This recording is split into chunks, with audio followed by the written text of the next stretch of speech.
Hello दोस्तों, नमस्कार। मेरा नाम है हबी और आप सुन रहे हैं डरावनी कहानी। दोस्तों, आप सभी से विनम्र विनती है कि आप मेरे यूट्यूब चैनल को सब्सक्राइब करें। धन्यवाद। चलिए कहानी की ओर बढ़ते हैं। जिन की हवस। सलमा की कहानी। मध्य प्रदेश के बख्तियारपुर गांव में रहती थी एक खूबसूरत लड़की सलमा। सलमा का रंग गोरा, बड़ी बड़ी आंखें और लंबे काले बाल थे। गांव वाले उसकी सुंदरता की तारीफ करते नहीं थकते थे। लेकिन सलमा के घर के पीछे एक पुराना कुआं था, जिसके बारे में मशहूर था कि उसमें एक हवसी जिन कैद है। गांव की औरतें कहती, शाम ढलने के बाद कुएं के पास मत जाना, वहां का जिन जवान लड़कियों को अपने वश में कर लेता है। लेकिन सलमा को इन बातों पर कभी भरोसा नहीं था। पहली खौफनाक रात। एक रात सलमा अपनी खिड़की के पास बैठकर चांद देख रही थी। अचानक उसे ऐसा लगा जैसे कोई उसके पीछे खड़ा है। उसने पलटकर देखा तो कोई नहीं था, पर खिड़की से आती ठंडी हवा अचानक भारी और डरावनी हो गई। नींद में जाने कब उसकी आंखें बंद हो गईं। आधी रात को उसे महसूस हुआ कि उसके हाथ किसी ने कसकर पकड़े हैं। आंख खोली तो उसने देखा, एक काली लंबी परछाई उसके ऊपर झुकी हुई थी। वो परछाई भारी आवाज में बोली, सलमा, तू मेरी है। तेरे जिस्म को मैं चाहता हूं। अब तू मुझसे कभी बच नहीं पाएगी।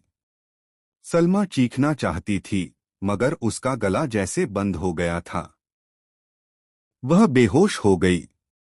जिन की पकड़। सुबह जब सलमा उठी तो उसके हाथ पांव पर गहरे नीले निशान थे। परिवार को लगा शायद कोई बीमारी है, मगर सलमा जानती थी कि रात उसने क्या महसूस किया। उस दिन से सलमा हर रात डर में जीने लगी।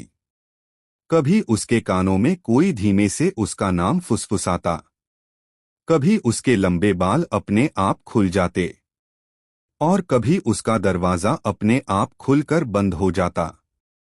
एक दिन तो हद हो गई। आईने में उसने खुद को देखा तो पीछे खड़ा जिन मुस्कुराता दिखा। उसकी लाल आंखें और बड़े बड़े दांत देखकर सलमा की जान सूख गई। तांत्रिक का उपाय। गांव वालों ने तांत्रिक को बुलाया। तांत्रिक ने कहा, ये जिन हवस का भूखा है, सलमा को चाहता है।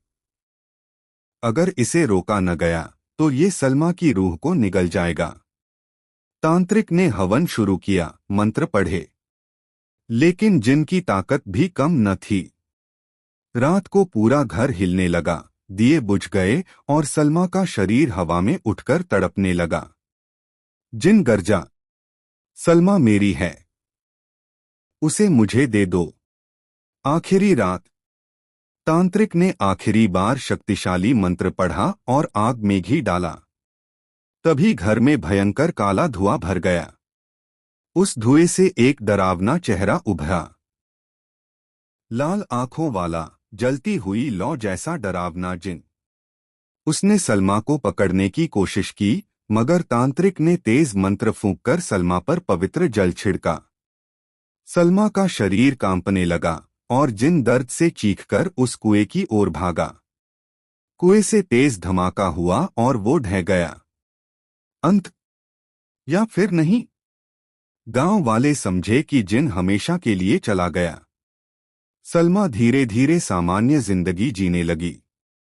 लेकिन कई बार रात को जब वह सोती है तो उसे कोई उसके कान में फुसफुसाता सुनाई देता है, सलमा, मैं लौटूंगा। अब सवाल यह है, क्या वो जिन सच में खत्म हो गया या सिर्फ कुछ समय के लिए दबा दिया गया है।